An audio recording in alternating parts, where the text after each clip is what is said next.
చెబుతున్న మాట ఏమిటంటే, మీరు ఒక ఇల్లు కట్టుకుంటారు. ఆ ఇల్లు స్థిరంగా దృఢంగా నిలబడాలంటే దానికి మీరు ఏం చేస్తారు? పునాదులు చాలా గట్టిగా వేస్తారన్నమాట. అదేవిధంగా ఒక చెట్టు గాలికి అటు ఇటు ఊగకుండా పడిపోకుండా ఉండాలంటే మొదలు దృఢంగా ఉండటానికి మీరు ప్రయత్నాలు చేస్తారు. అదే విధంగా మీరు చేసే ఏ సత్కార్యమైనా, ఏ పుణ్యకార్యమైనా అల్లాహ్ దగ్గర అది కుబూల్ కావాలంటే మీరు షిర్కు లేనటువంటి ఆరాధన చెయ్యాలి. అల్లాహ్ సుబ్హానహు వ తఆలా సూరే అల్ బయ్యనా 5వ ఆయతులో ఇలా తెలియజేస్తున్నాడు. వమా ఉమిరు ఇల్లా లియఅబుదుల్లాహ ముఖ్లిసీన లహుద్దీన హునఫా వయుకీముస్ సలాత వయుతుజ్ జకాత వజాలిక దీనుల్ ఖయ్యిమ.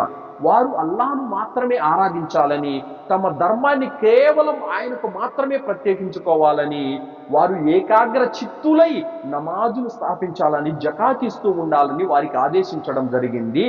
దాలిక దీనుల్ ఖయ్యిమ, ఇదే స్థిరమైనటువంటి ధర్మం అని అల్లాహ్ సుబ్హానహు వ తఆలా చెప్పాడు. కావున ఏకాగ్ర చిత్తులై మీరు నమాజు చేయాలి. మీ ధర్మాన్ని కేవలం అల్లాహ్ ఒక్కడికే ప్రత్యేకించుకోవాలి.